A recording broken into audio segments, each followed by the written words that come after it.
àyàngún fún ológo fàyàn fún àánú rẹ agbọ́gá fọwọ́ agbára tó fi kan ayé wa àyàn fún iṣẹ́ ìwòsàn ìwọ Ọlọ́run lórí ayé wa lónìí ẹnumọ Ísírẹ́lì gbọpẹ́ ẹnumọ Ísírẹ́lì Olúwa gbà yìí ìwọ tó pọ̀ ní pàtàgbára ìwọ la tọ̀ wá ìwọ la gbójú wa sókè sí lórúkọ Jésù Olúwa gbọpẹ́ wa Olúwa gbà yín wa bàbá akéèpé ọ Olúwa fara rẹ hàn Olúwa sọra rẹ di mímọ̀ ní ayé ẹnìkankan lọ́wọ́lọ́wọ́ báyìí Olúwa fara rẹ hàn Olúwa sọra rẹ di mímọ̀ jẹ́ kí ìṣẹ́gun rẹ kó fara hàn jẹ́ kí ayé wa kó gba ìtúsílẹ̀ jẹ́ ká rí ọnú àdúrà yìí a ó sì yàn ọ́ ní ògo a ó sì gbé ọ ga láì lórúkọ Jésù Kristi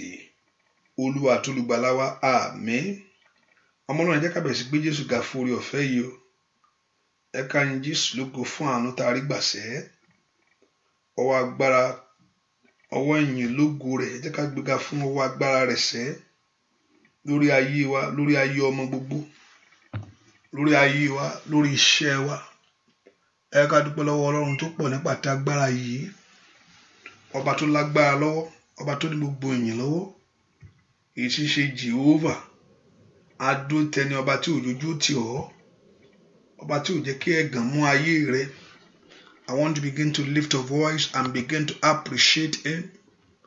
Ẹ kó gbóhùn rẹ sókè kó yin Ọlọ́run yìí fún oore ńlá gbogbo ní ọ̀nà gbogbo fún oore ńlá gbogbo lórí ayé rẹ fún oore ńlá gbogbo lórí ayé ọmọ rẹ sẹ́ bẹ́ẹ̀ kó dúpẹ́ lọ́wọ́ Ọlọ́run yìí olùgbàlà ó máa ṣeun olùgbàlà mú yìn ọ́ fún oore rẹ tó pọ̀ lórí ayé mi. Lift your voice and begin to exalt Jesus.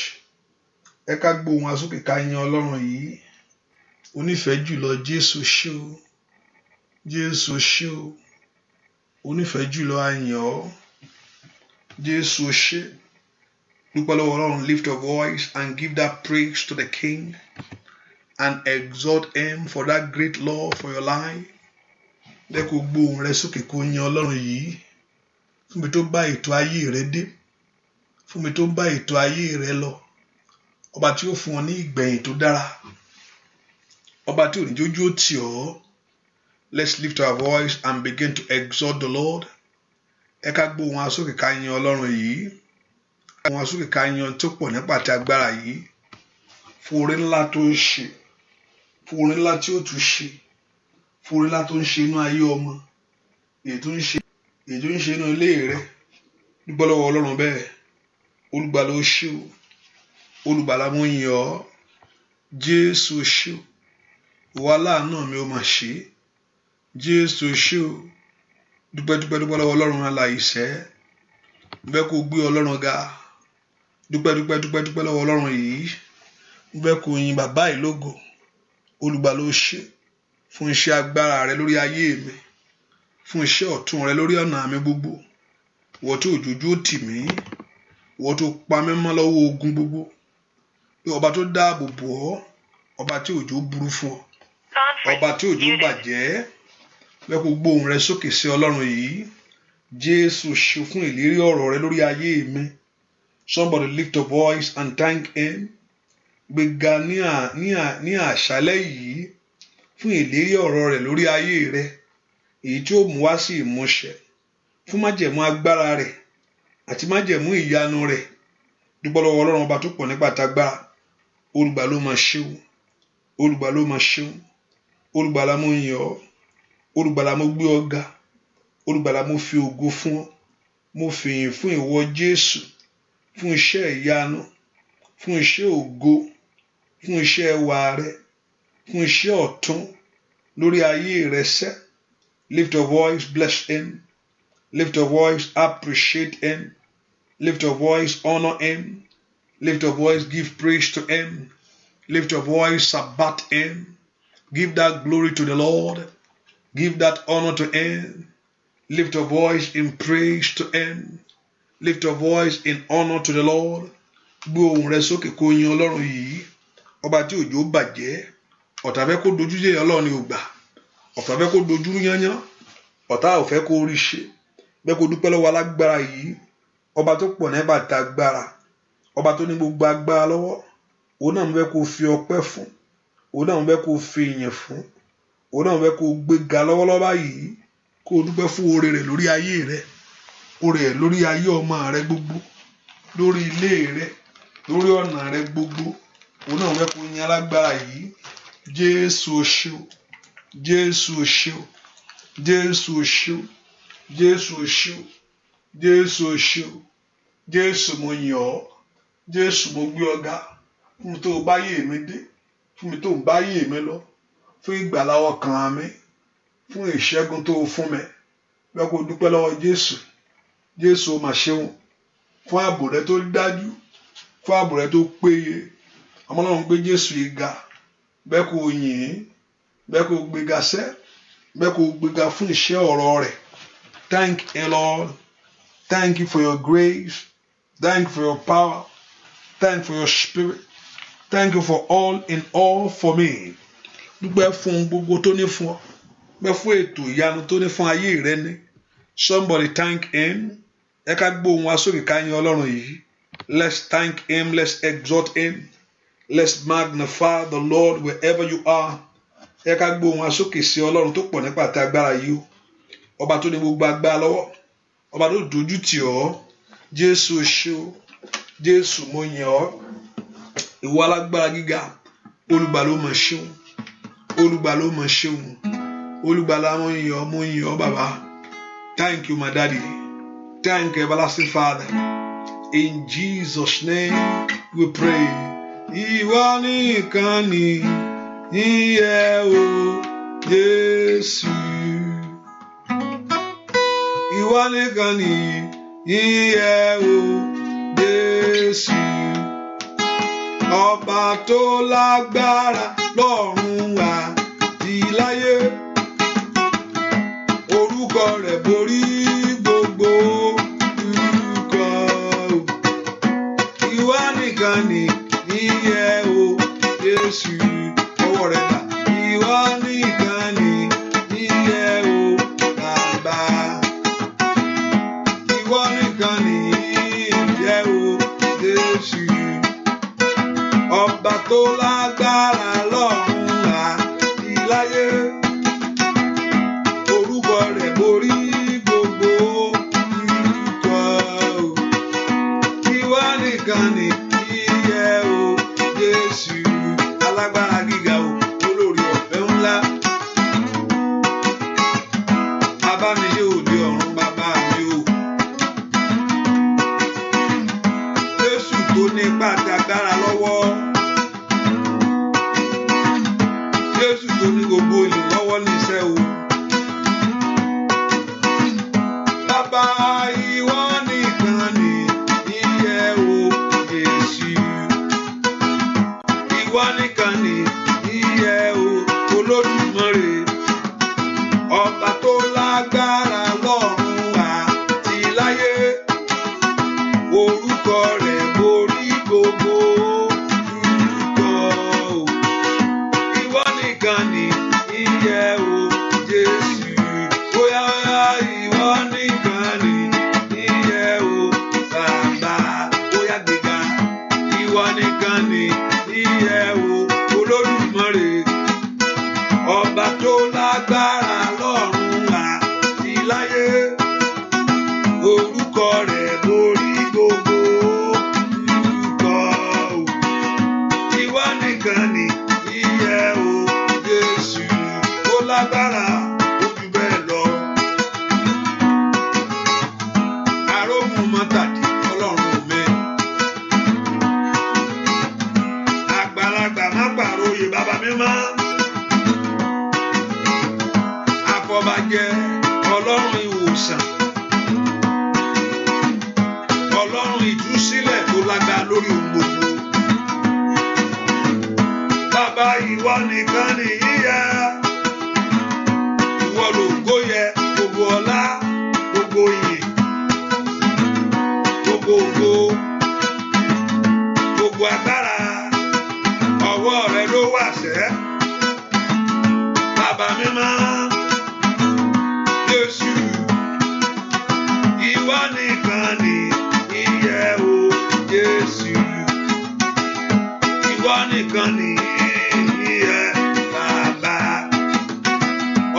tó lágbára lọ́run àti láyé, orúkọ rẹ̀ borí gbogbo orúkọ.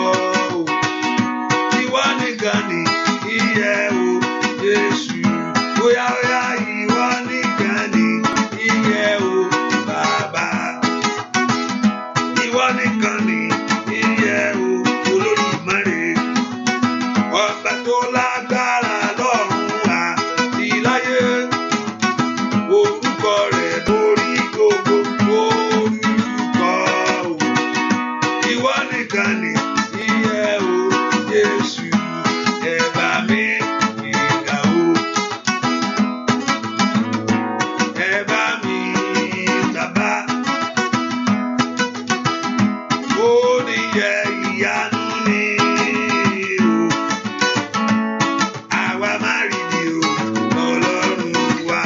Ẹ bá mi gbéga, ẹ bá mi gbéga o, ó tọ́pẹ́. Ẹ bá mi bàbá, oníṣẹ́ ìyanu ni o, àwa máa rí ni o, Ọlọ́run wa. Ẹ bá mi gbéga o, ẹ bá mi bàbá sá, oníṣẹ́ ìyanu ni o, àwa máa rí ni o, lọ́rọ̀. Ẹ bá mi gbéga sá o, ẹ bá mi gbéga o, ẹ bá mi bàbá sá, oníṣẹ́ ìyanu ni o, àwa máa rí ni o, Ọlọ́run wa. Oníṣẹ́ ìyanu ni Olódùmarè, àwa máa rí ni o, bóyá oníṣẹ́ ìyanu ni o, àwa máa rí ni o, oníṣẹ́ ìyanu ni sẹ́, oníṣẹ́ ìyanu ni o, àwa máa, bóyá dúpẹ́ lọ́wọ́ Olódùmarè bàbá mi, oníṣẹ́ ìyanu ni o, àwa máa rí ni o, Ọlọ́run wa.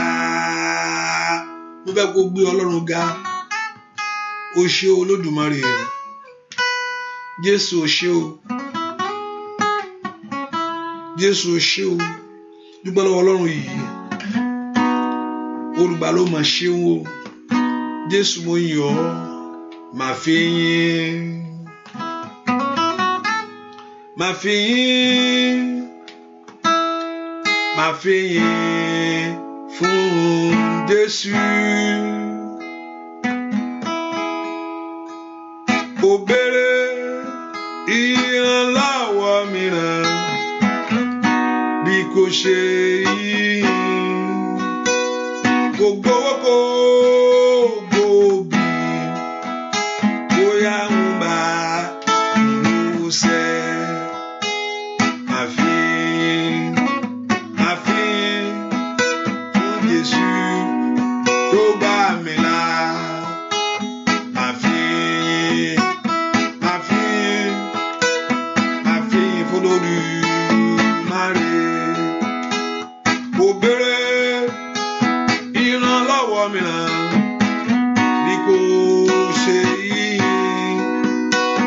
kò gbowó kò gbòbí, gbàǹgbà ìmúṣẹ. Màá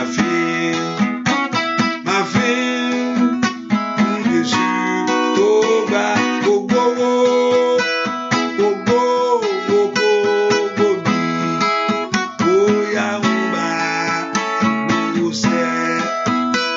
Màá fi fún Jésù tó gbà mí là. Owó tó ní òun ló fún ọ,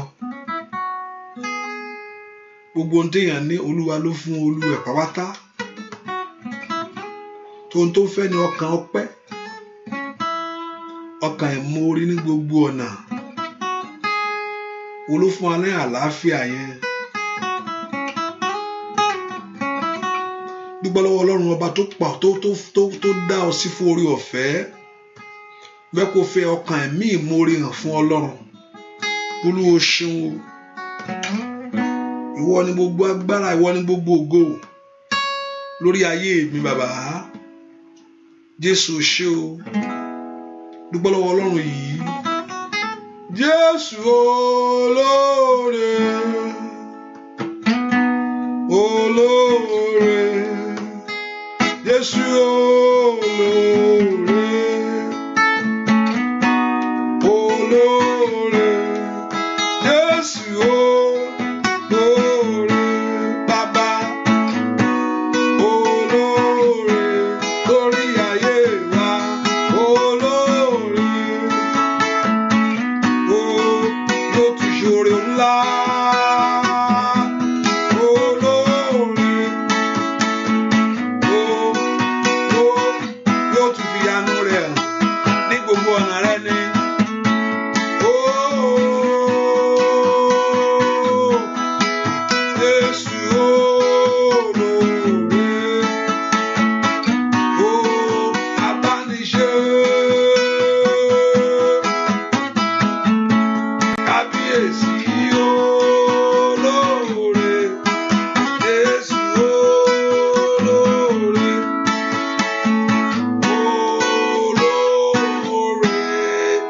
Sọ fún Ọlọ́run gbogbo ẹ̀ṣẹ̀ mi, gbogbo tí ò ń jẹ́ kí n rí ìwọ Ọlọ́run lónìí. Torí ó sọ pé nígbà táwọn èèyàn mi tó bá ti rẹra wọn sílẹ̀, ó lóun ó wo ilẹ̀ wa sàn. Gbogbo ohun tí ò ń jẹ́ kí ayé mi rí ìwòsàn, gbogbo ohun tí ò ń jẹ́ kí ayé ọmọ mi rí ìwòsàn, gbogbo ohun tí ò ń jẹ́ kí ọ̀rọ̀ tèmi kó ní ìyanjú, Olúwa dáríjì, Olúwa dáríjì, Olúwa dáríjì. Ó ní ọwọ́ Ọlọ́run ò kú, bẹ́ẹ̀ ni etí rẹ̀ ò wò. Dà pé to God's side, God can do it.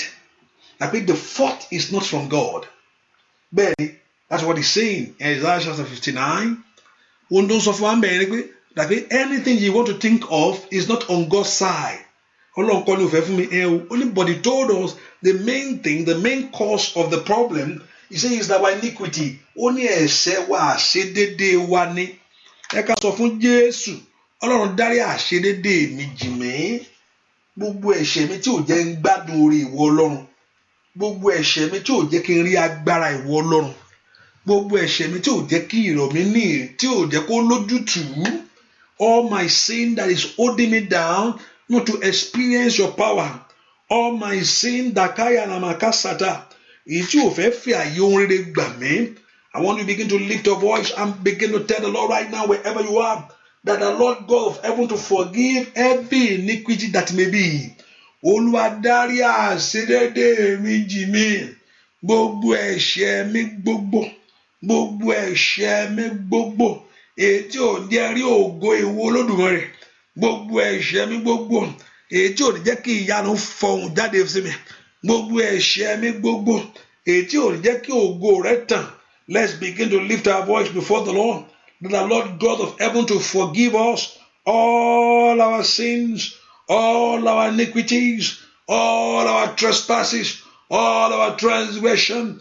Ní orúkọ Jésù, gbogbo ẹ̀ṣẹ̀ ìran, gbogbo ẹ̀ṣẹ̀ ìran tí ń béèrè fún ìdájọ́ lórí mi, gbogbo ẹ̀ṣẹ̀ bàbá tàbí ìyá, every sin that simala, ẹ̀ṣẹ̀ ara mi gangan níwájú ìwọ Ọlọ́run.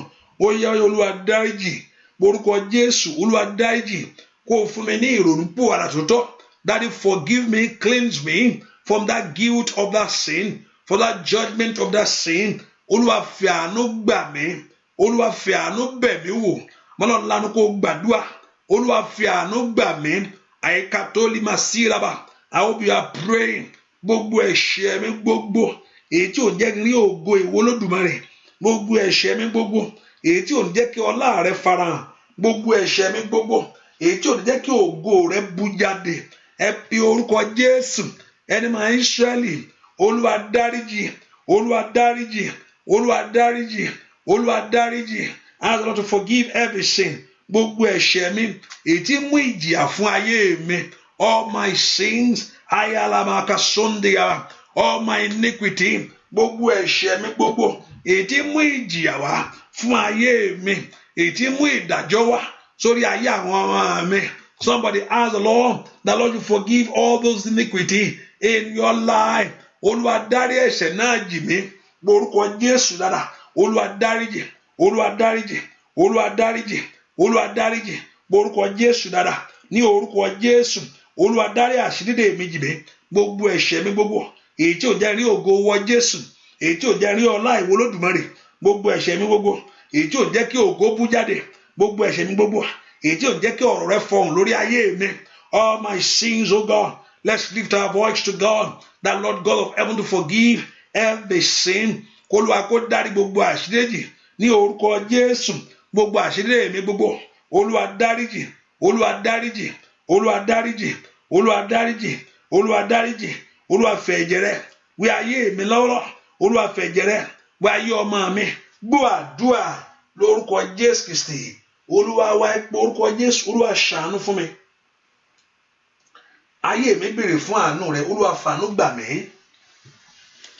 Olúwa ṣàánú fún mi. Ayé mi béèrè fún àánú rẹ̀, Olúwa fi àánú gbà mí. Olúwa ṣàánú fún mi. Ayé mi béèrè fún àánú rẹ̀ ni. Lord, I ask for your mercy. Olúwa ṣàánú fún mi. Olúwa ṣàánú fún ayé mi. Ayé mi béèrè fún àánú ìwọ Ọlọ́run. Olúwa ṣàánú fún ọ̀nà mi. Olúwa jẹ́ n rí àánú rẹ gbà. Olúwa jẹ́ n rí àánú rẹ gbà. Olúwa jẹ́ n rí àánú rẹ gbà. Mẹ́kò orúkọ Jésù dáadáa mi tó wà sẹ́. Bẹ́ẹ̀ kí àánú Ọlọ́run kó fọhùn jáde sí ọ. Bẹ́ẹ̀ kí àánú Ọlọ́run kó bú jáde lórí ọ̀rọ̀ rẹ lónìí. Olúwa fàánú ńlá rẹ gbà mí. Ọwọ́ àánú ńlá wọnú ayé mi. Ẹ pe orúkọ Jésù bí tẹ́ wà sẹ́. Olúwa fàánú ńlá gbà mí. Ọwọ́ àánú ńlá kó wọnú ọ̀nà mi gbogbo. Olúwa fàánú gbà mí. Ìwọ àánú Ọlọ́run tọ̀ ayé mi wá. Ìwọ àánú Ọlọ́run tọ̀ iṣẹ́ mi wá.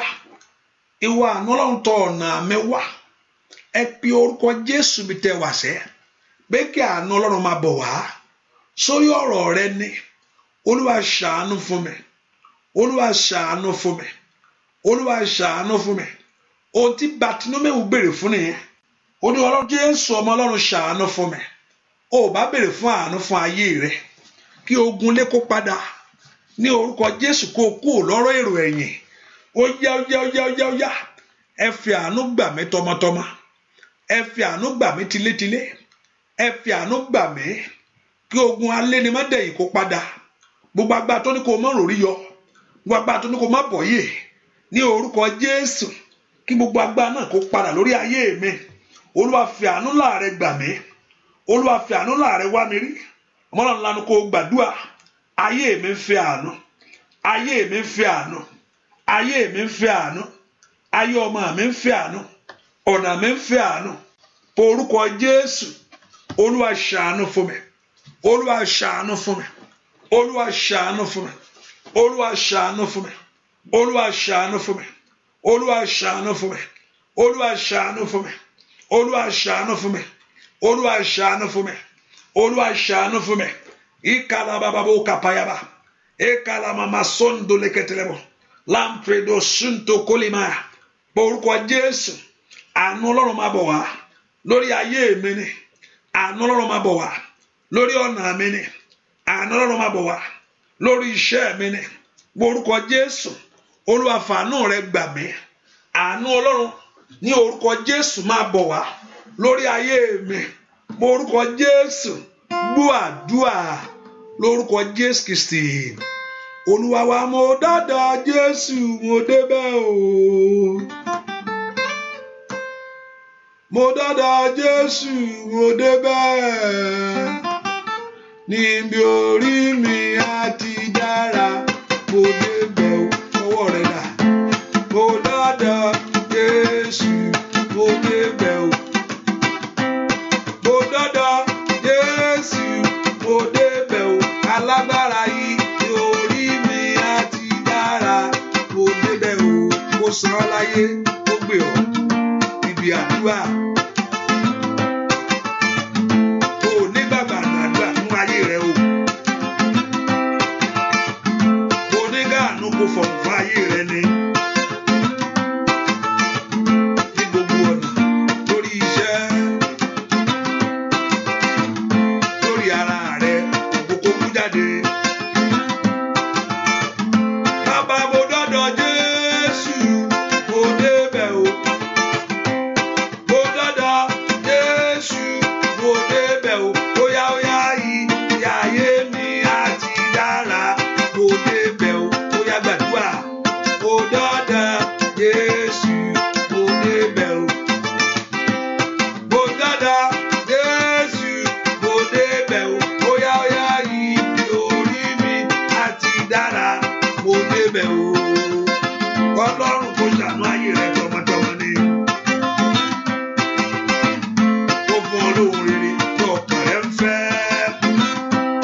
Jésù kò débẹ̀ o.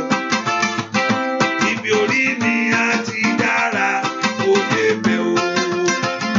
Ibi ayé mi á ti dára kò débẹ̀ o. Óyá óyá ibi orí mi á ti dára kò débẹ̀ o. Ibi ayé mi á ti dára Jésù kò débẹ̀ Olódùmarè. Ibi orí mi á ti dára kò débẹ̀ o. Ibi iṣẹ́ mi á ti dára ó ti débẹ̀ lórúkọ Jésù. Ibi orí mi á ti dára ó sọ ìrẹsẹ́. Ibi ayé rẹ̀ á ti dára kò débẹ̀. Óyá óyá ibi orí mi á ti dára kò débẹ̀ o.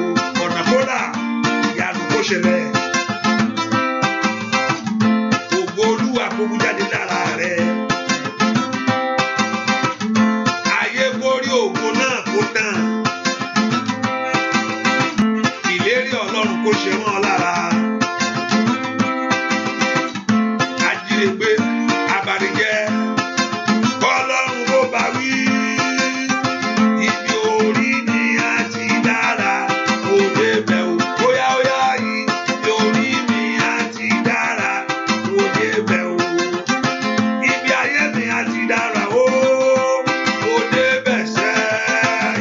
Ibi orí mi á ti dára kò débẹ̀ o.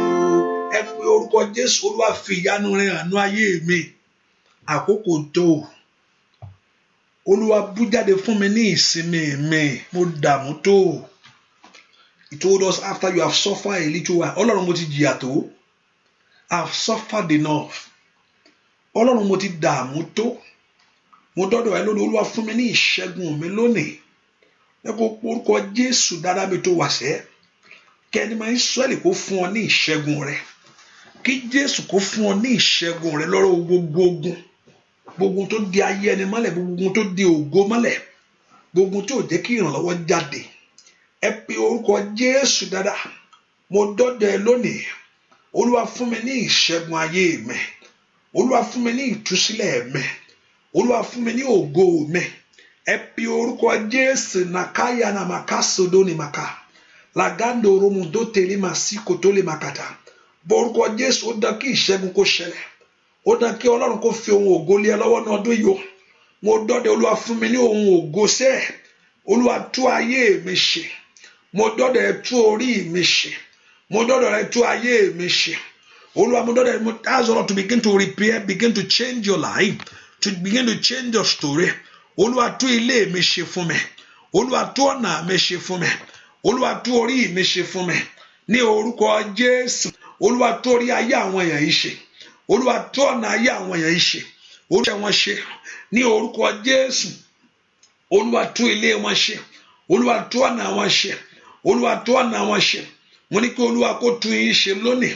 Kó Olúwa kó tú ayé yín ṣe lónìí. Mo ní kí Olúwa kó tú ọ̀nà yín ṣe lónìí. Mo ní kí Olúwa kó tú iṣẹ́ yín ṣe lónìí. Ní orúkọ Jésù. Olúwa tú orí wọn ṣe. Olúwa tú ilé wọn ṣe. Olúwa tú ọ̀nà yín ṣe.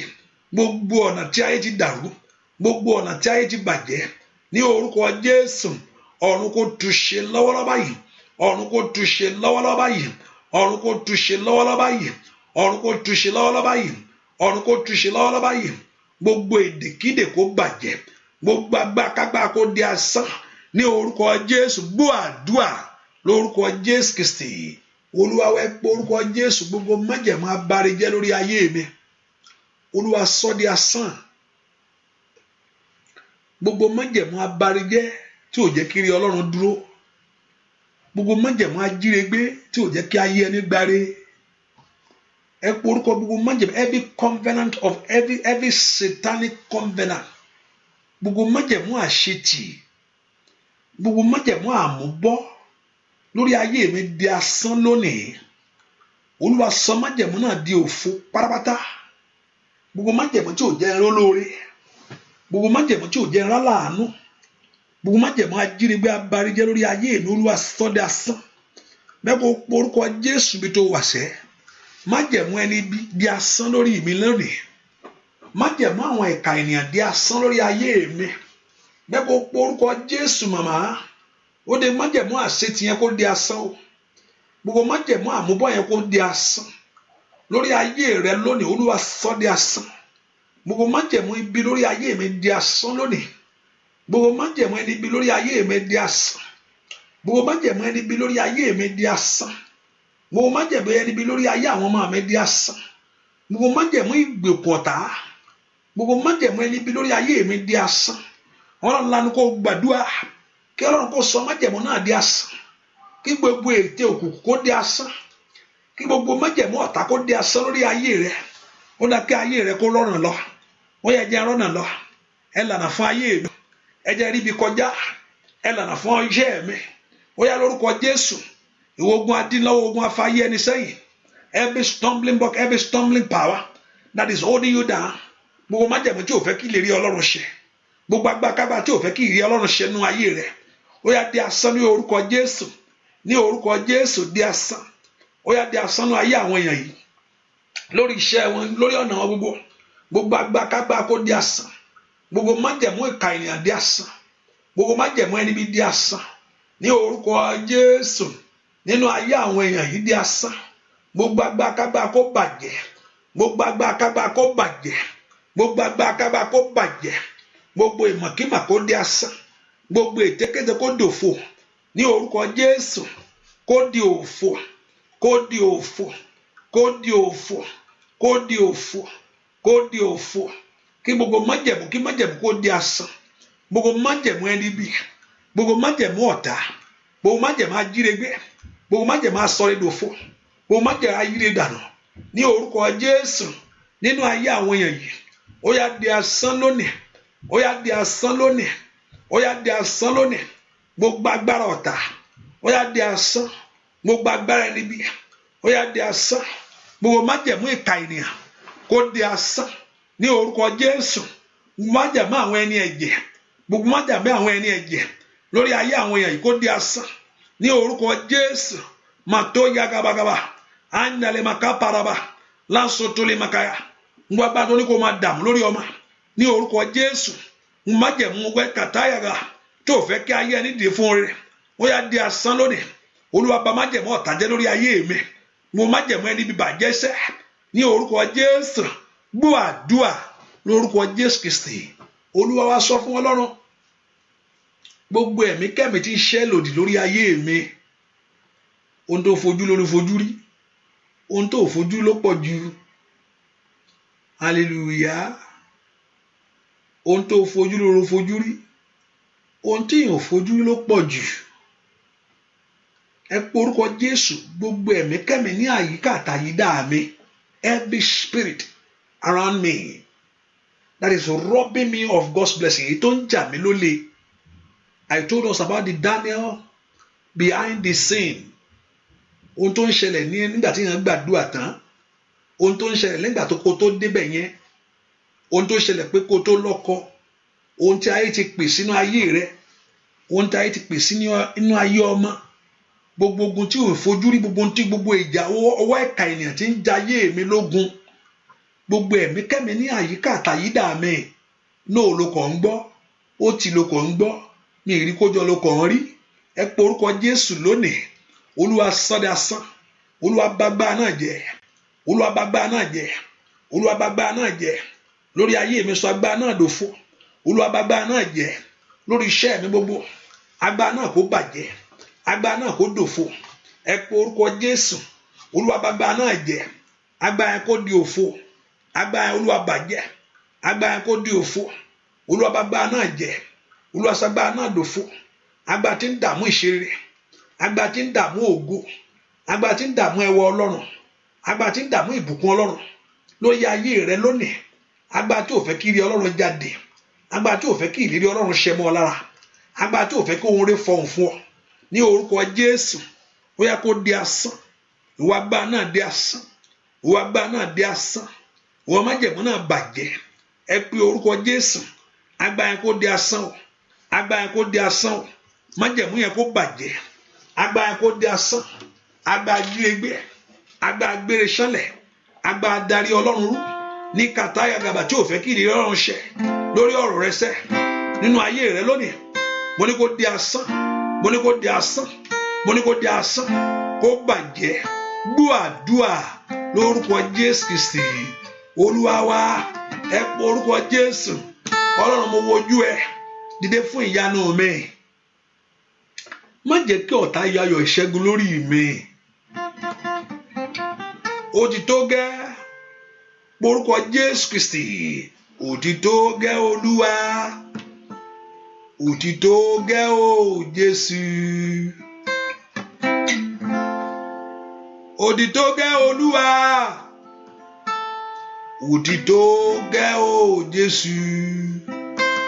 Pàṣán tẹ́rẹ̀tẹ́rẹ̀ táyé fi jẹ mí níyà.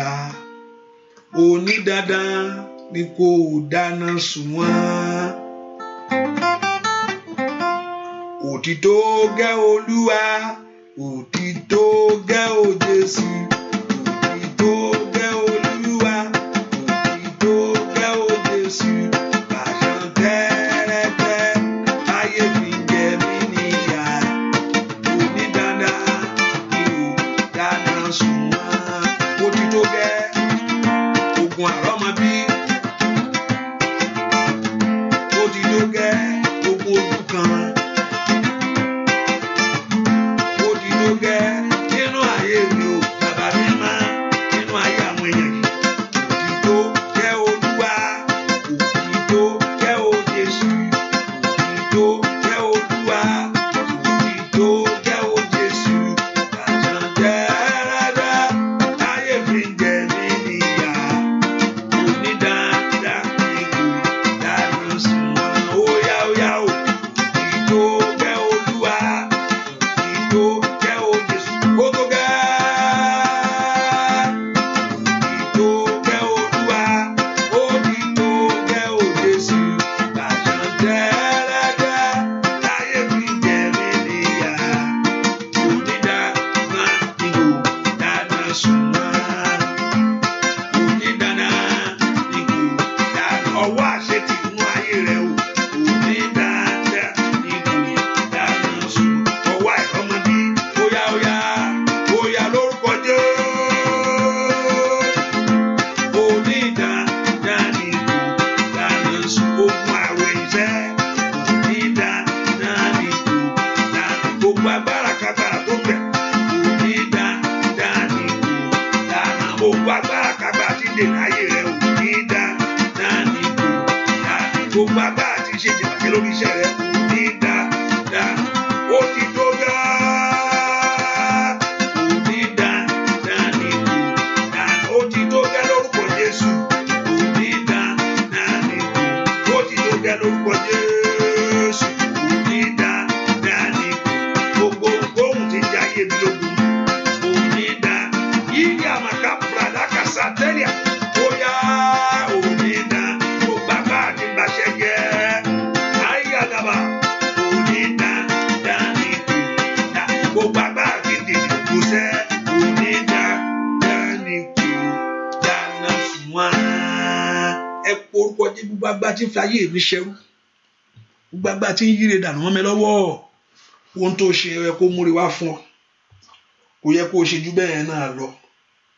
Gbogbo agbára tí ń bari jẹ́ tí ń yíre dànù mọ́ mi lọ́wọ́. Olúwa sọ agbára náà di asán lónìí. Gbogbo ogun ajírégbé èyí tí ń jíre èmi gbé. Olúwa bá agbára náà jẹ. Tógun yẹn bá ṣẹ́ lọ́nà àlà o. Tógun ò bá ṣẹ́, struggle continue ni. Ó dá kí ogun ayé rẹ kó wọlẹ̀ lónìí. Ó dá kí ọ̀tá sọ agbára nù lórí ayé rẹ. Ẹ po orúkọ Jésù. Lónìí dandan ni kó bá mi dáná sun wọ́n o. Ìwọ ogun tó ń dó ti iṣẹ́ mi. Lónìí kó bá mi dáná sun wọ́n o. Gbogbo àwọn tó fọwọ́sowọ́pọ̀ lórí ògo mi. Èyí tó fẹ́ kí ògo Ọlọ́run bú jáde. Lónìí kó bá mi dáná sun wọ́n o. Gbogbo agbára tó fọwọ́sowọ́pọ̀ lórí ayé àwọn ọmọ rẹ tó jẹ́ kí ògo bú jáde. Orúkọ Jésù lónìí kọ́lọ́run kó dáná sun wọ́n o. Kọ́lọ́run kó bá agbára wọn jẹ́ lórí ọ̀rọ̀ rẹ lónìí. Olúwa bá agbára wọn jẹ́ lórí ọ̀rọ̀ mi. Ní orúkọ Jésù gbogbo agbára ẹni bí. Gbogbo agbára tí ń dènà ògo tí ò fẹ́ kí ìyanu ṣẹlẹ̀. Gbogbo agbára tó ní kó kú sóko ìgbàgbé. Ní orúkọ Jésù lónìí kó dáná sun ogun náà. Ìwọ ogun èrò ẹ̀yìn. Ní orúkọ Jésù. That Lord to consume that battle and set it on fire. Ẹ pe orúkọ Jésù. Lónìí kó dáná sun ogun náà. Ogun adílọ́wọ́. lónìí kí Ọlọ́run kó dáná sí ogun náà, ogun adíní ayé ẹni lọ́wọ́, lónìí kí Ọlọ́run dáná sí ogun náà, Olúwa dáná sí ogun náà nú ayé mi, Olúwa dáná sí ogun náà nú iṣẹ́ mi, Olúwa dáná sí ogun náà nú ayé ọmọ mi, ní orúkọ Jésù. Olúwa dáná sí ogun náà, ìwọ ogun tí ò fẹ́ kí ayé mi gbérí, ní orúkọ Jésù. Ogun tí ò fẹ́ kó o dìde, Olúwa dáná sí ogun náà, Olúwa dáná sí ogun náà, Olúwa dáná sí ogun náà, Olúwa dáná sí ogun náà. Ẹni máa Ísírẹ́lì, Olúwa dáná sí ogun náà, ẹni máa Ísírẹ́lì, Olúwa dáná sí ogun náà, dáná sí ogun ọ̀tá nú ayé àwọn èèyàn yìí, ní orúkọ Jésù. Olúwa dáná sí ogun náà, ogun tó tì mí, ogun tó dún tàyé àwọn ọmọ mi, ogun ìran ajá ní ẹni lógun, ní orúkọ Jésù. Olúwa dáná sí ogun náà, gbogbo ẹ̀mí kẹ́mí, gbogbo ẹ̀mí àjèjì, gbogbo ẹ̀mí àjèjì, gbogbo ẹ̀mí tó fi ṣọ́ ìṣeré rẹ, ní orúkọ Jésù kó má bọ́ sí, ní orúkọ Jésù. Olúwa dáná sí ogun náà, ẹni máa Ísírẹ́lì dáná sí ogun náà, ní orúkọ Jésù. Olúwa dáná sí ogun náà, Olúwa bá agbára náà jẹ́, Olúwa bá agbára náà jẹ́, Olúwa bá agbára náà jẹ́ nú ayé àwọn èèyàn yìí, Olúwa bá agbára náà jẹ́. Gbọ́ àdúà lórúkọ Jésù Kristi. Olúwa wá pọ̀ orúkọ Jésù. Olúwa mú mi lọ síbi ìsinmi mi.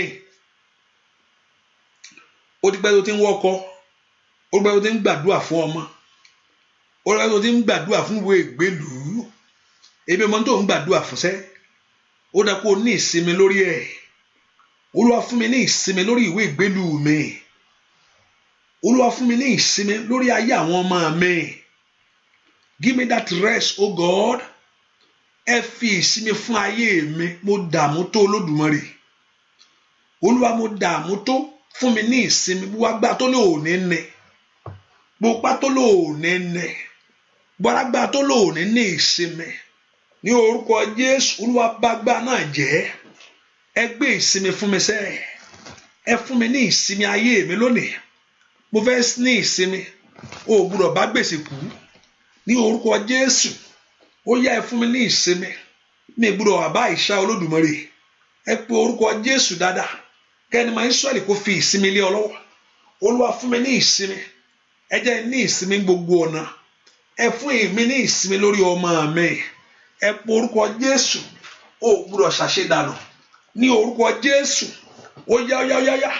Give me that rest, oh God. Pe orúkọ Jésù dáadáa. Ẹ pe orúkọ Jésù. Kataya makatayaba. Lekeli makuda bagaba. Ekari makutotoli gaba. Pe orúkọ Jésù dáadáa. Ó yá. Ẹ fún mi ní ìsinmi. Ẹ fún mi ní ìsinmi. Ẹ fún mi ní ìsinmi. Ẹ fún mi ní ìsinmi. Ẹ fún mi ní ìsinmi. Ẹ fún mi ní ìsinmi. Ẹ fún mi ní ìsinmi. Ẹ fún ayé mi ní ìsinmi. Ẹ fún ọkàn mi ní ìsinmi. Ẹ fún ayé ọmọ mi ní ìsinmi. Pe orúkọ Jésù. Béèrè fún ìsinmi rẹ lónìí, ní orúkọ Jésù. Olúwa fún mi ní ìsinmi ní gbogbo ọ̀nà mi sẹ́. Ìwọ ayé mi gbà, ní orúkọ Jésù. Ní gbogbo ọ̀nà sẹ́, ìwọ ayé mi gba ìsinmi. Pe orúkọ Jésù. Makatatale makatayaba. Makoli moko shiketelebo. Makotoli makatayabo. Pe orúkọ Jésù. Ìwọ ìsinmi, ìwọ ìsinmi, ìwọ ìsinmi wọnú ayé mi wá. Ìwọ ìsinmi wọnú ọ̀nà mi wá. Ìwọ ìsinmi wọnú ayé ọmọ mi lọ, ní orúkọ Jésù. Ìwọ ìdààmú jáde, jáde, jáde, jáde, jáde, jáde. Ìwọ ogun ìtìjú jáde, ìwọ ogun gbèsè jáde. Gbọ́ àdúà lórúkọ Jésù Kristi Olúwa wa. Ẹ pe orúkọ Jésù. Olúwa bá mi ṣe tèmi. Yẹ ní ìsinmi bàbá. Ó ṣèlérí ìsinmi fún ayé mi. Bá mi ṣe tèmi. Olúwa bá mi ṣe tèmi. Bá mi yanjú ọ̀rọ̀ mi. Ẹ pe orúkọ Jésù bí tẹ́ wà. Ẹni máa ń sọ agbára ń bẹ lọ́wọ́ rẹ̀. Ọlọ́run kò sí ohun tó lè ṣe o. Ọlọ́run kò sí ohun tó lè yanjú. Yanjú ọ̀rọ̀ mi fún mi. Olúwa bá mi ṣe tèmi. Olúwa bá mi ṣe tèmi. Olúwa bá mi ṣe tèmi. Gbọ́ orúkọ Jésù dáadáa. Olúwa yanjú ọ̀rọ̀ mi ni. Olúwa yanjú ọ̀rọ̀ mi. Olúwa yanjú ọ̀rọ̀ mi. Oh makatatatata. Gbọ́ orúkọ Jésù. Ọlọ́run kó yanjú ọ̀rọ̀ rẹ ni. kó yanjú ọ̀rọ̀ iṣẹ́ yẹn, kọ́lọ́run kó yanjú ọ̀rọ̀ àwọn ìgbélu yẹn. Mo orúkọ Jésù dáadáa. Ìwógun adínlọ́wọ́ gbọ́ àdúrà lórúkọ Jésù Kristi. Olúwa jẹ́ kọ́rọ̀ mi dayọ̀. Olúwa ohun rere fún mi. Ọwọ́ rẹ̀ dá. Jẹ́ kọ́rọ̀ mi dayọ̀. Olúwa ohun rere fún mi. Lórí ẹbí, lórí ọmọ. Jẹ́ kọ́rọ̀ mi dayọ̀. Olúwa ohun rere fún mi. Gbogbo ọ̀nà. Óyá óyá. Jẹ́ kọ́rọ̀ mi dayọ̀. Olúwa ohun rere fún mi. Óyá nínú àdúrà yìí. Jẹ́ kọ́rọ̀ mi dayọ̀. Olúwa oṣó rere fún mi. Óyá sọ fún Ọlọ́run alààyè. Jẹ́ kọ́rọ̀ mi dayọ̀. Ọlọ́run ohun rere fún mi. Lórí ẹbí o, lórí iṣẹ́. Jẹ́ kọ́rọ̀ mi dayọ̀. Olúwa ohun rere fún mi. Lórí aṣọ fún ẹlẹ́dàá rẹ̀. Jẹ́ kọ́rọ̀ mi dayọ̀. Olúwa ohun rere fún mi. Bá a ṣe ń kọrin as we are singing that song, Olúwa kó ká gbàdúrà pé Olúwa gbé mi ju bí mo ṣe wà yìí lọ.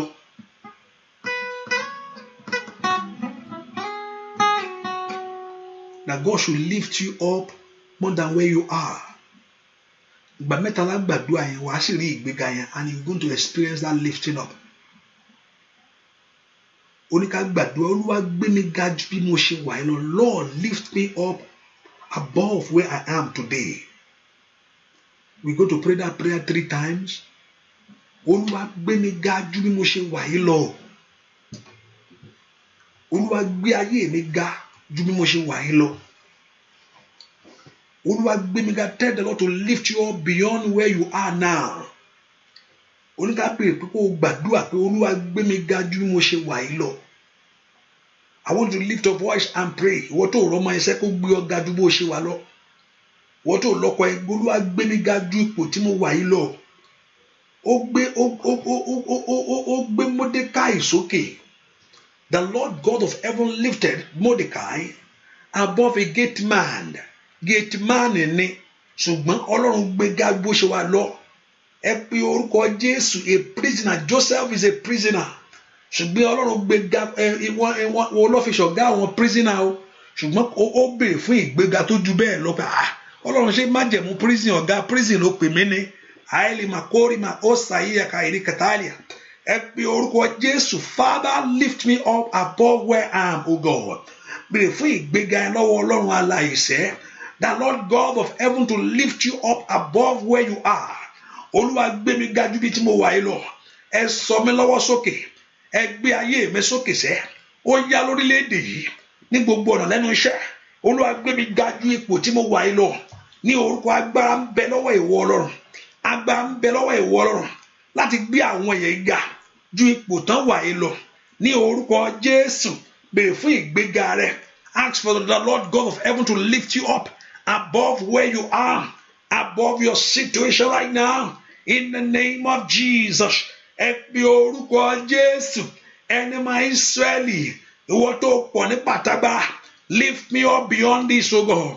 Gbé mi lọ́wọ́ sókè. Gbé orí mi sókè. Orúkọ Jésù. Somebody pray. In Jesus' name we pray. We're going to pray that second prayer. We're going to pray a second time. The Lord God of heaven to lift you up. Ó dá kó kúrò ní ipò tó wà yẹn o.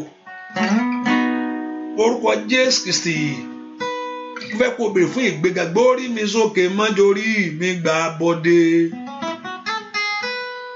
Gbáyé mi sókè, má jayé mi gbà bọ́dé. Jẹ́ káyé mi gbáre, jẹ́ kó rí mi sọ́re. Bàbá gbórí mi sókè, má jorí mi gbà. Ó yá sọ fún Ọlọ́run. Gbórí mi sókè, má jorí mi gbà bọ́dé. Tell him to sókè májòrí mi gbà. Jẹ́ kórí mi sọ̀rẹ́, jẹ́ káyé mi gbáre. Bàbá gbórí mi sókè májòrí mi gbà wọlé. Àkókò ìgbéga rẹ̀ ni tó.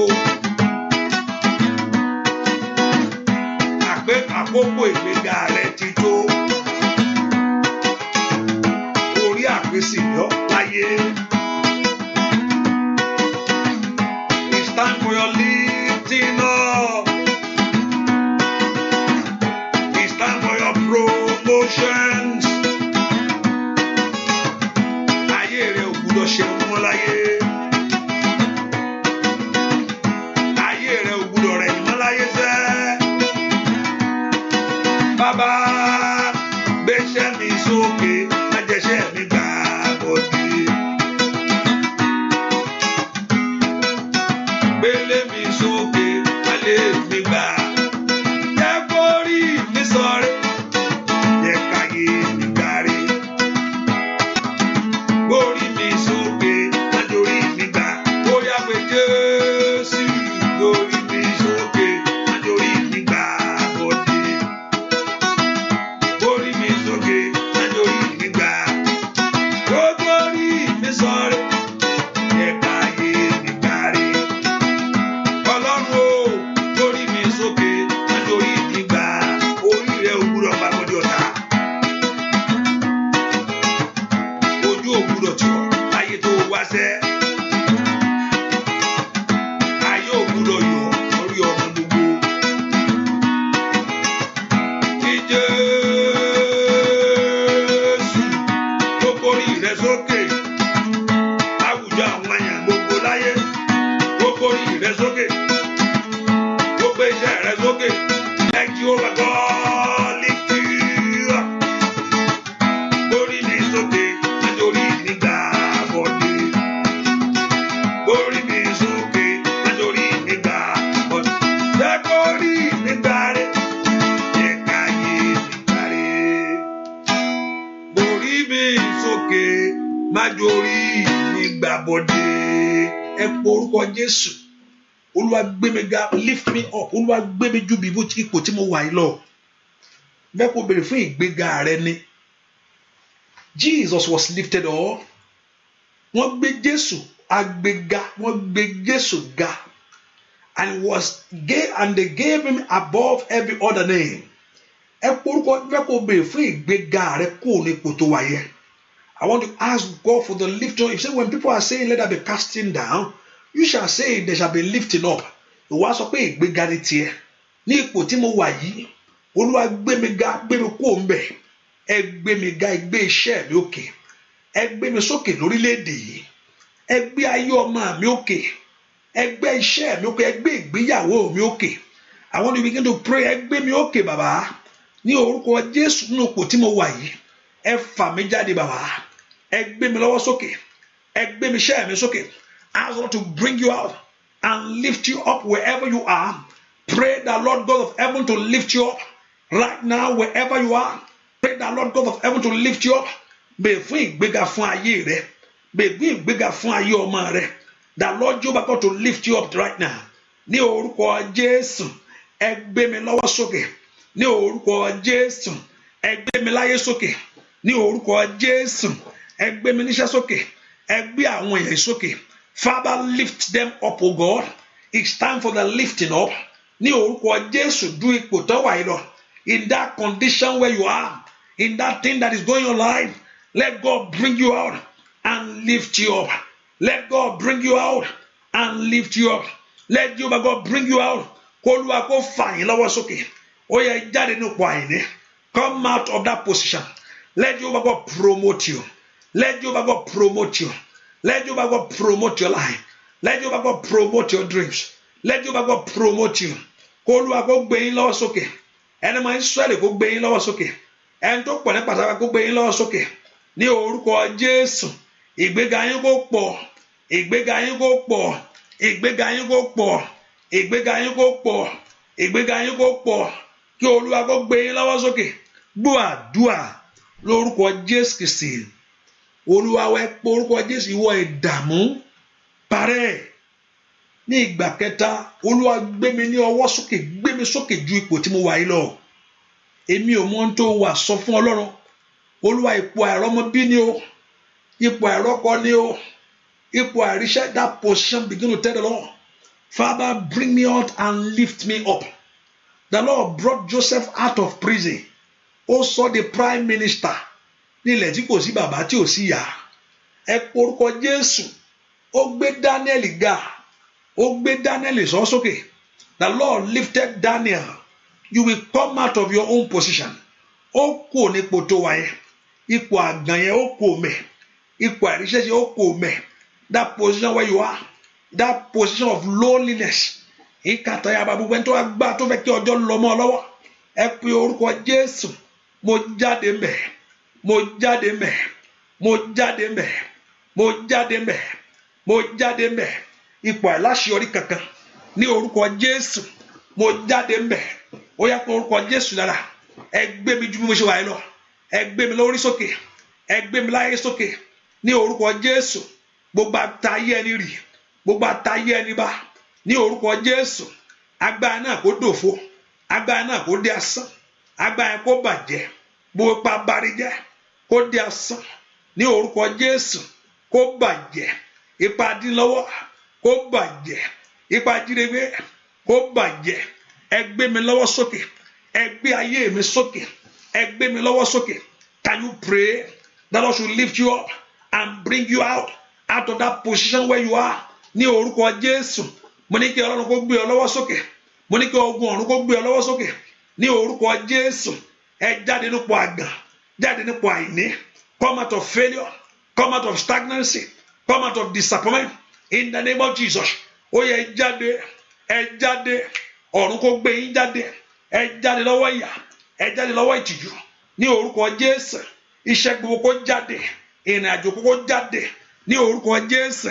Ẹ jáde, ẹ jáde, ẹ jáde, ẹ jáde.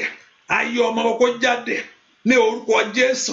Come out of it, come out of that failure, come out of that stagnancy, come out of that disappointment in your life in the name of Jesus. Ọ̀run kó mú yín jáde ní orúkọ Jésù. Agbára àjíǹde kó mú yín jáde.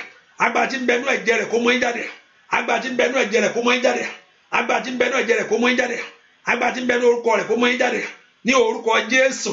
Ẹ jáde síta. Come out in Jesus' name. Ìgbéga kó dé bá ayé yín. Let that be promotion.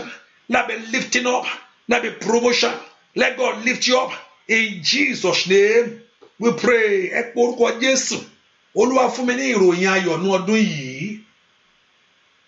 Nínú àdúrà yìí, Lord, give me that good news. Ìròyìn ayọ̀ tí ayé mi ti ń retí.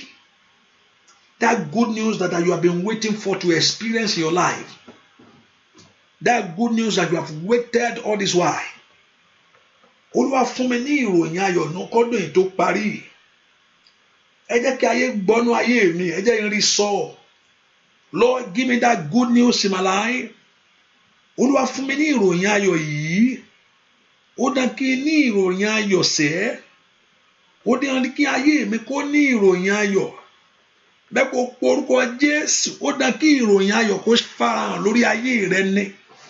Bẹ́ẹ̀ kó béèrè fún ìròyìn ayọ̀ fún ayé rẹ sẹ́. Ìwọ ìròyìn ayọ̀ jáde wá fún mi. Ìwọ ìròyìn ayọ̀ jáde wá fún mi. Ìwọ ìròyìn ayọ̀ jáde wá fún ayé mi. Ìwọ ìròyìn ayọ̀ jáde lórí ayé ọmọ mi. Ẹ jẹ́ etí mi gbọ́. Ẹ jẹ́ ojú mi rí. Ẹ jẹ́ n fẹsẹ̀ tẹ̀bẹ̀. Ìkàyàbàgà sàǹdàyà. Ẹ jẹ́ kí ọwọ́ mi bà. Ó yá pé orúkọ Jésù. Let me see it. Let me experience it. Let it happen to me. That good news that I've been waiting for. That good news that I've been trusting you. That good news that I've been believing you. That good news that I've been praying about. That good news that I want to see. That good news that I want my life to experience. Ìròyìn ayọ̀ tí ayé mi ń bèrè. Náà yọjọ́ ọkàn mi ń gbàdúrà fún. Ẹ mú mi rí Olódùmarè.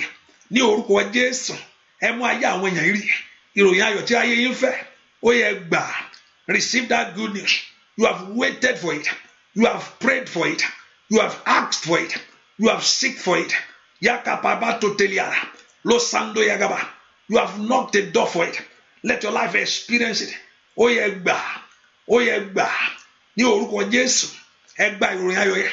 Receive that good news. Let it come your way. Let it happen to you. Let it manifest. In the name of Jesus. Let it appear. Let it appear. Let it appear. Let it appear. Let it appear for you, for your life, for your children, for your family. In the name of Jesus. Lórúkọ Jésù. Ìwọ ìròyìn ayọ̀ jáde wá fún ayé wọn. Ìwọ ìròyìn ayọ̀ jáde sórí iṣẹ́ wọn. Ìròyìn ayọ̀ jáde nínú ayé ọmọ wọn. Ìròyìn ayọ̀ jáde lórí ilé wọn. Ní orúkọ Jésù. Ẹ gba ìròyìn ayọ̀ yìí. Ní orúkọ Jésù. Ẹ gba ìròyìn ayọ̀ yìí. Ní orúkọ Jésù. Ẹ gba ìròyìn ayọ̀ yìí. Ní orúkọ Jésù. Ẹ gba ìròyìn ayọ̀ lórí ọmọ rẹ. Ó yẹ gbà ìròyìn ayọ̀ lórí iṣẹ́ rẹ. Ẹ gbà ìròyìn ayọ̀ lórí ilé rẹ. Ó yẹ gbà ìròyìn ayọ̀ ní ọ̀nà rẹ gbogbo. Ó yẹ gbà ẹ gba ìròyìn ayọ̀ yìí. Ní orúkọ Jésù. Ẹ gbà ẹ gbà ẹ gbà ẹ gbà. Olúwa kó gbélé yín lọ́wọ́. Olúwa kó yànda rẹ̀. Olúwa kó gbélé yín lọ́wọ́. Olúwa kó yànda rẹ̀. Ẹ rí gbà. Ó yẹ rí mú. Ẹ rí gbà. Ó yẹ rí mú. Ẹ rí gbà. Ó yẹ rí mú. Ẹ rí gbà. Ó yẹ rí mú. Ó yẹ rí gbà. Receive it. Receive it. Receive it. You receive it. You have waited for it for so long. You have believed God for it for so long. Ní orúkọ Jésù. Nínú àdúrà yìí. Olúwa kó yanjú ẹ̀. Olúwa kó yanjú ẹ̀. Olúwa kó yanjú ẹ̀. Olúwa kó yanjú ẹ̀. Olúwa kó yanjú ẹ̀. Olúwa kó yanjú ẹ̀. Olúwa kó yanjú ẹ̀. Olúwa kó yanjú ẹ̀. Ọ̀run kó gbélé yín lọ́wọ́. Ọ̀run kó gbélé yín lọ́wọ́. Ọ̀run kó gbélé yín lọ́wọ́. Rígbà kàtólì màkàpà. Ó yẹ rí gbà. Ó yẹ rí gbà. Ó yẹ rí gbà. Gbogbo agbára tí ń dènà rẹ̀. Agbára tí ń bàjẹ́ mọ́ ọ lọ́wọ́. Agbára tí ń jígbé mọ́ ọ lọ́wọ́. Agbára tí ò jẹ́ kó dọ́dọ̀ ẹ̀. Gbogbo ẹ̀mí kẹ́mi ní àyídà rẹ̀. Gbogbo agbákágbára. Gbogbo agbákágbára òkùnkùn. Every power of Satan. Gbogbo májẹ̀mú ọ̀tá. Gbogbo májẹ̀mú òkùnkùn. Ní orúkọ Jésù. Èyí tí ò jẹ́ kí ìròyìn ayọ̀ farahàn. Ní orúkọ Jésù. Kó di asán lọ́rọ̀ báyìí. Ìrìn yẹn kó jáde wá. Jáde wá. Jáde wá. Jáde wá. Manifest. Ọ̀rọ̀ Ọlọ́run kó ṣe mọ́ ọ lára. Ojú ò ní tì ọ́. Ayé ò ní yọ̀ ọ́. Ayé ò ní béèrè Ọlọ́run rẹ dà. Bẹ́ẹ̀ ni ó sì rí. Láì lórúkọ Jésù Kristi. Olúwa wa, àmín. Mo fẹ́ kó béèrè fún ìsinmi rẹ níbi ló ti fẹ́ sinmi. I want to ask God when you need that rest. Mo fẹ́ kó sọ fún Ọlọ́run nínú àdúrà eléyìí. Jẹ́ rí àmì ńlá yìí. Àmì pé kèmi náà lóyún pé mo rọ́mọ bí láyé. Àmì pé kèmi náà ríṣẹ́ yẹn ṣe. Àmì yẹn mo fẹ́ kó béèrè fún àmì kọ́lọ́run kó gbé ilé ọ lọ́wọ́. Ẹ o. Orí ọ̀fẹ́ yẹn kó bàlẹ́ ọ. Let that grace rest upon you. Kí àgọ́ ara kó gba ìwòsàn. Ẹ pe orúkọ Jésù bí tẹ́ wà. Olúwa mo fẹ́ rí ìyanu mi ní ọ̀nà báyìí. Let it happen to me. Ẹ jẹ́ ó ṣẹlẹ̀ sí èmi báyìí o. Àkókò èrè mi ló tó jẹ́ kí rí èmi farahàn fún mi.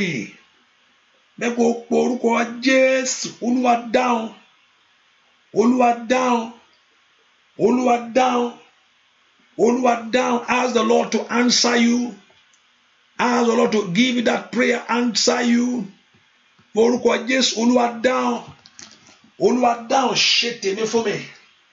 Olúwa ṣe tèmi. Ask the Lord to do your own for you. Agbára ń bẹ lọ́wọ́ rẹ̀. Ayé ò gbúdọ̀ jẹ mí. Ayé ò gbúdọ̀ béèrè pé ìwọ dà.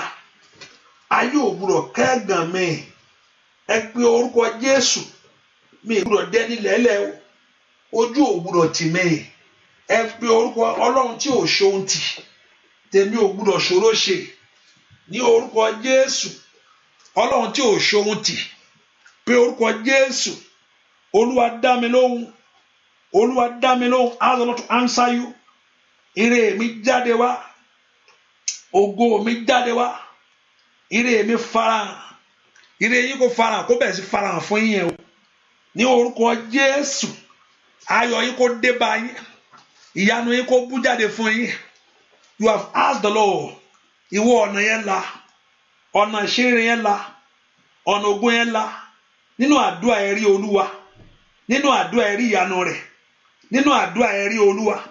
nínú ẹ̀rí ìyanu rẹ̀ mo nínú ilé Olúwa ẹ̀rí ìyanu gbogbo ẹni tó wọ́n ọmọ ẹ̀rọ ọmọ bíi ní ẹgbà ọmọ yín wọ́n tó ń wá ìwé ìgbélu gba ìwé ìgbélu rẹ̀ wọ́n tó ń wá ìwòsàn gba ìsàn ó yá eré yóò gbúdọ̀ fòyírù Ọlọ́run la képe ó yẹ rí Ọlọ́run yẹn Ọlọ́run lẹ́tọ̀ wá lórúkọ Jésù ẹ̀rí agbára rẹ̀ ẹ̀rí ìyanu Ọlọ́run yìí ní gbogbo ọ̀nà yín gbogbo tẹ́tí ń fẹ́ Olúwa ẹ̀rí Olúwa ní gbogbo ọ̀nà yín gbogbo tẹ́tí ń wá Olúwa ẹ̀rí Olúwa gbogbo ọ̀nà yín gbogbo tẹ́tí ń béèrè ìyanu ẹ̀rí ìyanu Olúwa tẹ́tí ń béèrè fún ògo náà kó jáde ìwọ ogun ìdíwọ́ ìwọ ogun ìdènà ìwọ agbára barijẹ́ ìwọ agbára sọrí ayé ẹni dòfo ní orúkọ Jésù lónìí kó wọlẹ̀ lónìí kó wọlẹ̀ lónìí kó wọlẹ̀ lónìí kó wọlẹ̀ gbogbo májẹ̀mú lórí ayé rẹ lónìí kó di asán gbogbo májẹ̀mú ẹni bí kó di asán gbogbo májẹ̀mú ìka ènìyàn di asán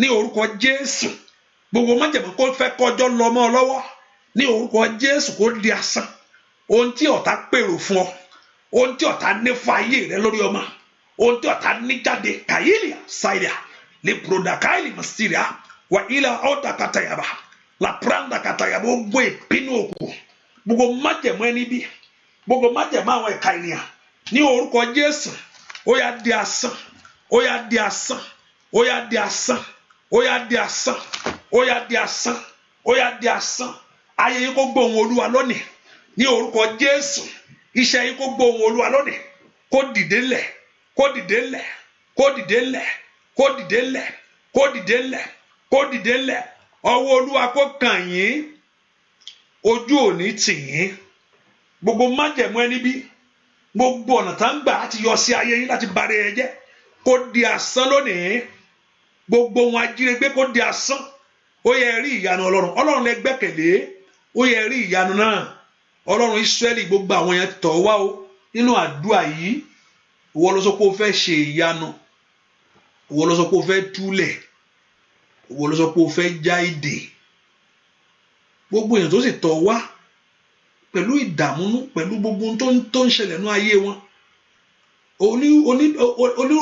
onípòrúru ọkàn gbogbo tó ti fẹ́ ìrànlọ́wọ́ Olúwa dìde ìrànlọ́wọ́ Olúwa náwó agbára síbẹ̀ gbogbo tó ti fẹ́ ìyanu ẹ gba ìwòsàn gbogbo ẹni tó ń wọ́ ọmọ ẹ gba ọmọ yín ní orúkọ Jésù ẹ rí ọmọ yẹn bí ìwọ ogun ìdádúró láti bímọ dópin lónìí ìwọ ogun ìdádúró láti bímọ dópin lónìí ìwọ ogun ìdádúró láti bímọ dópin lónìí mo pa ní àṣẹ mo dó lábẹ́ májẹ̀mú yìí mo dó ní ohun agbára tí ń bẹnu ẹ̀jẹ̀ Jésù ìwọ ogun adánidúró láti bí ọmọ láti lọ́mọ ní orúkọ Jésù di asán ìwọ ogun aṣáájú òfẹ́ kí n di asán ní orúkọ Jésù di asán gbogbo agbákágbára ẹ wọlẹ̀ gbogbo májẹ̀mú adínlọ́ ẹ wọlẹ̀ ní orúkọ Olúwa ẹ wọlẹ̀ ní orúkọ Olúwa Ọlọ́run Ísírẹ́lì ẹ wọlẹ̀ ẹ rí ìyanu yín ẹ rí ògo náà kó di mímọ̀ fún yín kí orúkọ Olúwa kó di gbígbéga o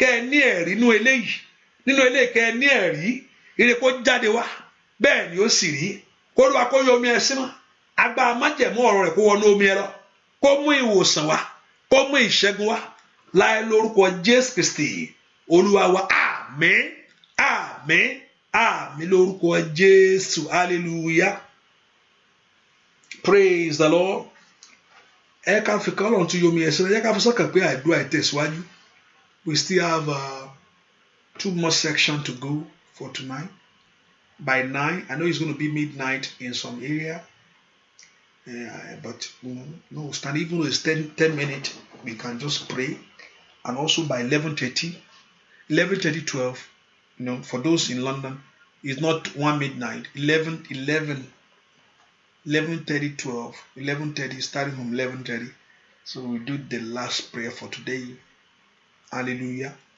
and also the prayer continuing tomorrow by God's normal prayer and also on Tuesday by God's grace and I know the Lord your God will answer us in the name of Jesus Ọlọ́run yóò gbóhùn rẹ àdúrà rẹ yóò gbà Ọlọ́run tó ní ká béèrè yóò gbélé ọ lọ́wọ́ tó bá ti ń gbé fún ọ agbára tó ń di lọ́wọ́ iná Ọlọ́run kó mú lónìí ó kúkú fún Dáníẹ́lì olórogún Páṣíà ló di lọ́wọ́ tí ò jẹ́ Dáníẹ́lì gbà gbogbo alágbákágbára, gbogbo ọ̀rọ̀ ẹ̀ka ènìyàn èyí tó ń dí ohun tó Olúwa gbélé ọ lọ́wọ́, iná Ọlọ́run kó mu lónìí, kó di mímọ̀, kó farahàn. We call it out to manifest.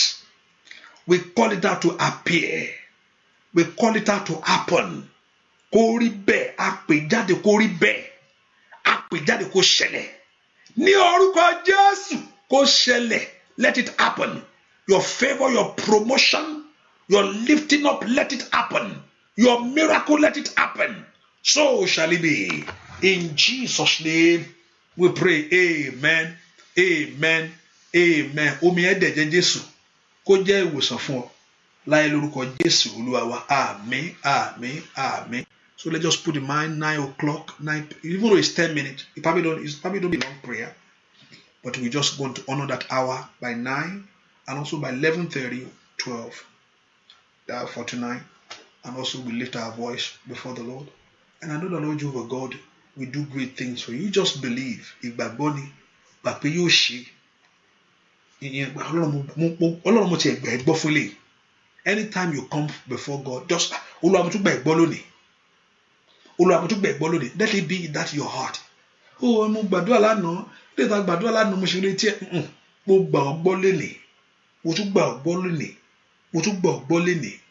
Your hope is in Him, and you see what He's going to do with you. He's going to end up in great things in your life. So shall it be in Jesus' name. Nígbà gbàdúrà, ní wá lásán. Bẹ́ẹ̀ ni ó sì rí. Láì lórúkọ Jésù Olúwa wa. Àmín, àmín, àmín lórúkọ Jésù. Thank you for being here. God bless you. See you by 9 p.m. Eastern time, my time. It's going to be around, maybe it's going to be around 2 p.m. You can put your alarm and pray that night prayer. Only fi alarm sí pápá. Kó jí, kó ra gbà, kó ju wẹ́rẹ́wẹ́rẹ́. And also by 12 midnight, by 11:30, it's going to be around your morning, around 4 again. Pastor Fẹ́kìn Túnjí láago mẹ́rin. Kí gbogbo ẹ̀ náà lè dá ni. Gbogbo ẹ̀ náà lè dá náà ni. Ọwọ́ Olúwa ló sì mú ìyanu ṣẹlẹ̀ ní ayé rẹ̀. Bẹ́ẹ̀ ni ó sì rí. Which time in Nigeria? Okay. Nigeria, 9 is going to be around 2. If I'm right, 9 my time is going to be around 2 p.m., 2 a.m. in the morning. And 11:30 is going to be around to 5. So, papa. God bless you. Thank you for being here. God bless you. Yóò mú èso fún ọ. Yóò mú ẹ̀rí lé ọ lọ́wọ́. Bẹ́ẹ̀ ni ó sì rí. Yóò mú èso fún wa. Yóò mú ẹ̀rí lọ́wọ́. Bẹ́ẹ̀ ni ó sì rí. Láì lórúkọ Jésù Kristi Olúwa wa. Àmín. Stay blessed and stay secure. See you by then. God bless you. Bye-bye.